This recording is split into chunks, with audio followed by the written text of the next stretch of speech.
Hello and welcome to this episode of One-on-One Sports. I'm Greg Brzozowski. And I'm Christine Williams. We have a great show for you today, so let's kick things off with the starting five. The child sexual assault scandal at Penn State has dominated headlines for the past week, receiving 24-hour coverage on just about every news medium, including the worldwide leader in sports.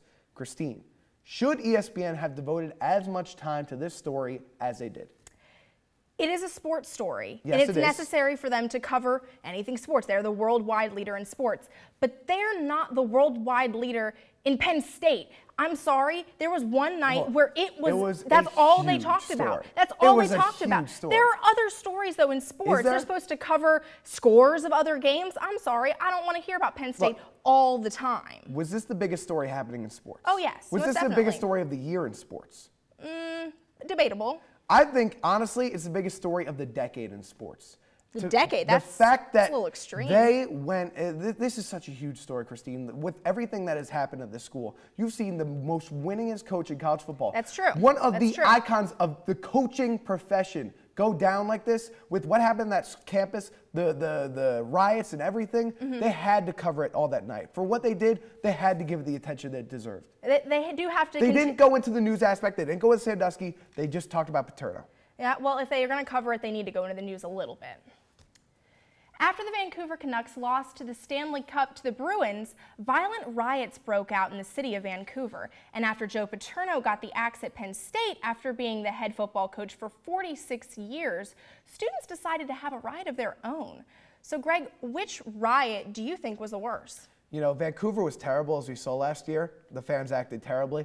But the thing that happened at Penn State was even worse because of the message that it was for. The riot in Vancouver, yeah, it was over a team losing the Stanley Cup. They did a lot of damage, I know. They did a lot of damage. That the students, these ignorant college students, were rioting over their coach, who's more of just the face of a school than the actual leader of the team, getting fired when they're misplacing what this whole story is about. That was the bigger issue. It was only a few thousand students, though. The Vancouver riots, there were 100,000 people in the streets that day. 4 people were stabbed. I know. 4 people were stabbed. 17 cars were burned in the streets that day. That's it awful. was bad, but that's the message terrible. Police cars were burned. Yeah, the message, yes, but it's still bad that they were going out in the streets and rioting over a hockey game. I know. Look, we can agree both of them are terrible. I know that at least.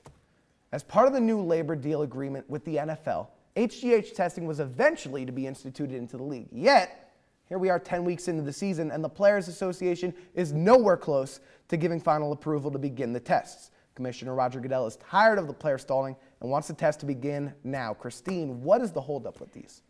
I think it was just a clause that was thrown into there to get the lockout to end. They don't care about it. They don't care. Nobody's interested in doing HGH testing right now. They're interested in getting the league back on its feet. A lockout almost happened here for the entire season. So it's necessary for them to not worry about that right now. I'll tell you the one person who wants this to happen. It's Roger Goodell, because he wants his league to clean up their image. That's one of the biggest things that he's done, is cleaning up the image, lessening the hits. Yet he still doesn't want to do concussion testing as much as he should. But he wants the HGH to try and look like the NFL's a better role model for the kids. Don't do this. But you know what? Face it, the players are on this stuff and they don't want to be caught. It's not as big of a deal as it is in baseball.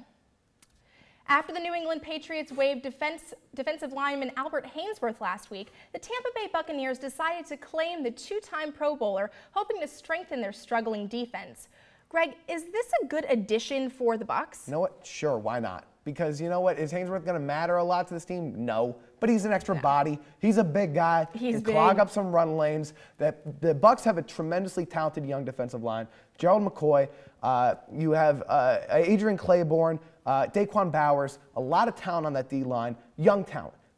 Haynesworth comes in. He's a replacement there. That's all he'll be. My problem with it is, though, he's going to cause a lot of controversy. Is he? His last 2 teams he did. I know. He added a lot of controversy coming in there. He calmed down a little bit, but how much value is he seriously going to add to this team? Why is it necessary to bring in someone who's known to cause controversy, not show up to practice, talk to or say bad things to coordinators and things like that? He's not a role model for those young players, but he's a talented player. He could be possibly turned around. Who knows what he could do at the team, but his impact is going to be minimal. Last summer, basketball's most talented player, LeBron James, left in free agency for the Miami Heat. Now baseball's most talented player, sought-after free agent Albert Pujols, has received an apparently hearty contract, from the newly named Miami Marlins. Christine, is there any chance that the machine pulls a LeBron and takes his talents to South Beach? Absolutely not. There's no way this is going to happen.